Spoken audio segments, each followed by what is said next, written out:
Beauty is a hard thing to define. Forget the definition that was on screen like 3 seconds ago. Cambridge doesn't know shit. Dumbass! No, beauty is a hard thing to define because it can mean different things to different people. Maybe it means the vibrant oranges of a sunrise lighting up the sky. Maybe it's the sound of birds singing in the morning. Tweet, tweet, bitch, I'm a bird. Fuck it, maybe even this thing can be beautiful. I think beautiful is the wrong word. How about sexy?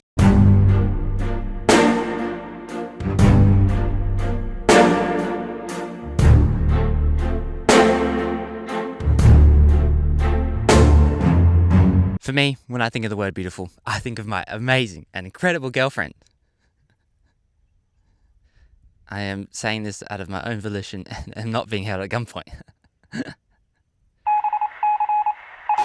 For video games, when we say a game is beautiful, like any art form, we think of many different things. A game can be beautiful for its incredibly realistic graphics or an art style that make you sit back and go, damn, that's even better looking than my girlfriend.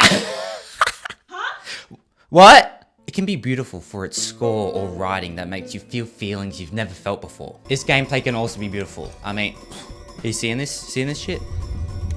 Oh. And when everything comes together in a video game, it is a feeling unlike any other. These aforementioned aspects are the major cogs in the machine that is a video game, and they rightfully get the recognition they deserve when we discuss these games. However, there is one tiny cog that I feel like is equally as important, and it is one that I want to focus on today. And that cog is the little things you don't usually notice. Wait, don't click off the video. I can see you doing it. Don't.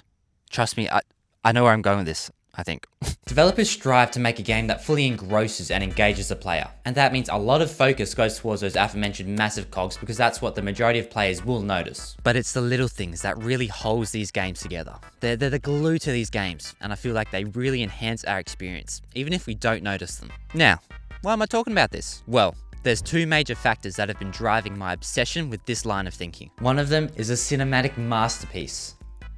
The other is a YouTube channel. Let's start with a cinematic masterpiece, shall we?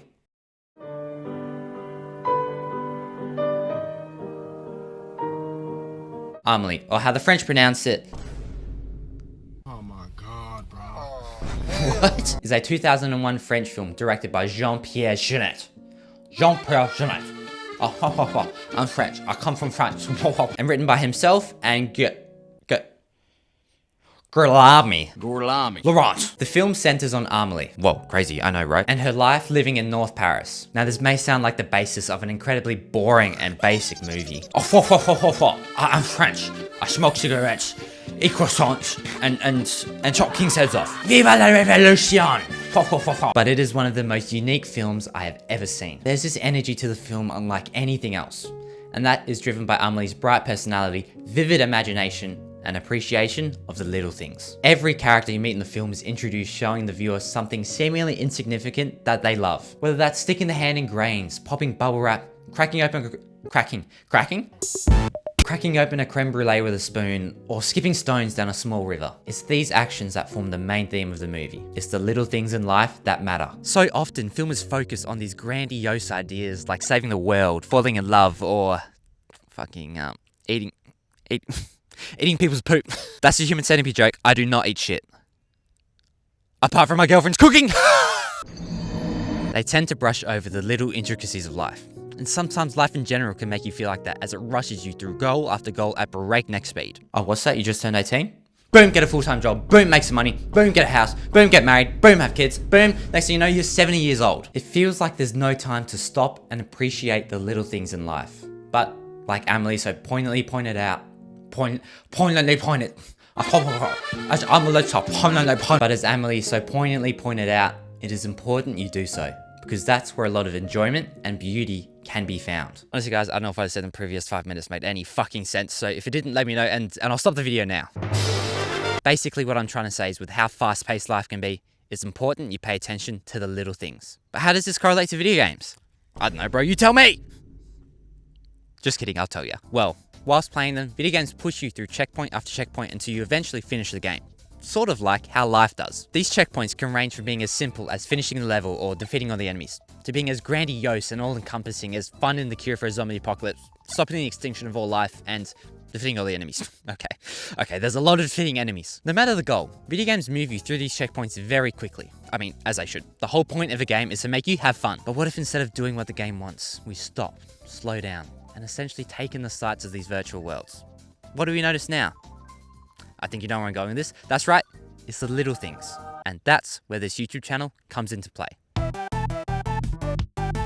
Now, some of you may be familiar with the channel Any Austin. I mean, he has 1.3 million subscribers, so you should be. He's been making videos for over 12 years. God damn, Austin. Holy schmoly. And the topics of his videos range from doing glitches to examining the unemployment rate of video game cities. But the stuff that I really love from him, the stuff that really gets my juices flowing in a totally normal way.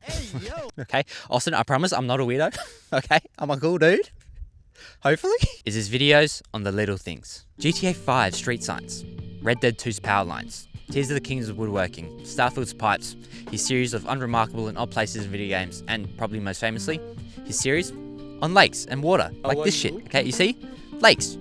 This is in-game. He analyzes this shit. This is in-game. These videos are incredible because they highlight the little things that 90% of gamers would never notice. I know I have never even looked at a street sign in GTA 5 because I'm too busy treating it like a driving simulator and driving like I normally do. Watching these videos has affected the way I play games. I now try to take my time and find little details about the game that I find interesting and appreciate them because that's someone's hard work.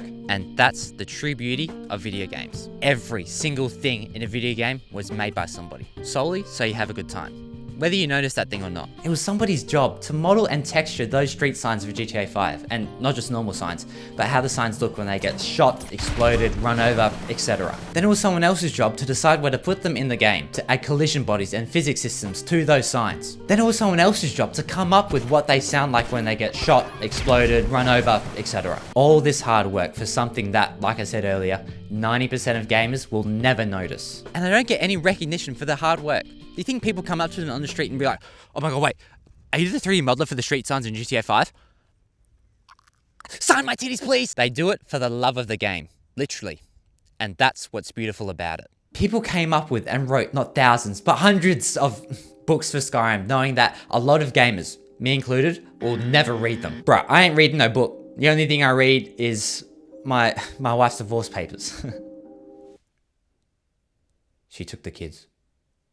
Developers didn't have to come up with a realistic wetting and drying system for Ellie's clothes in The Last of Us Part 2, but they did that because they knew it would add to the immersion of their golf simulator.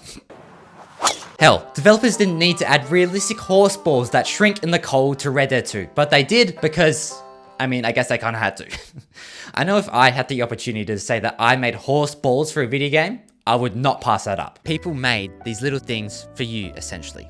So the game world feels more alive, and so you have a better experience. And I think it's pretty cool how everything in a video game, whether big or small, was made by somebody. Somebody's human hand, drugged up on monster energy and no sleep, made these horse balls. And isn't that kind of beautiful? With the rapid rise of AI and the insertion of it into essentially every single aspect of our lives, whether we like it or not, it's easier to think of how it can be used in the development of video games. Maybe we could come up with these street signs instantly and make the creation of video games easier and cheaper. But honestly, apart from greedy corporate bigwigs, who really wants that? Not only will people be put out of a job, but for me personally, I don't want my art being created by a machine. It takes the humanity out of the art.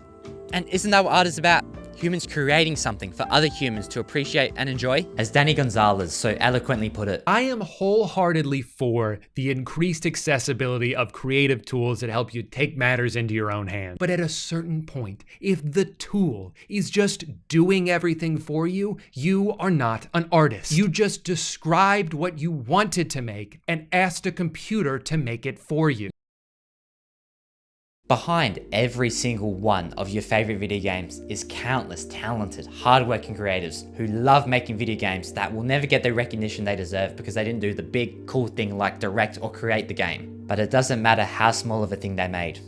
They deserve as much credit because without them, video games would be so much worse. Now, I might have come off as preachy or up my own ass in this video, but dude, I just love video games. I know you do too if you're watching this. I want to give love and show appreciation to people who wouldn't usually get it for helping create my favorite thing. So to anyone who has ever worked on or made something for a video game, no matter how big or small, I just want to say thank you. I appreciate you, and I know a lot more people do. even if they don't realize it. Well, thanks to everyone apart from the murderers, perverts, bullies, misogynists, pedophiles, you know, basically anything absolutely terrible. Because statistically speaking,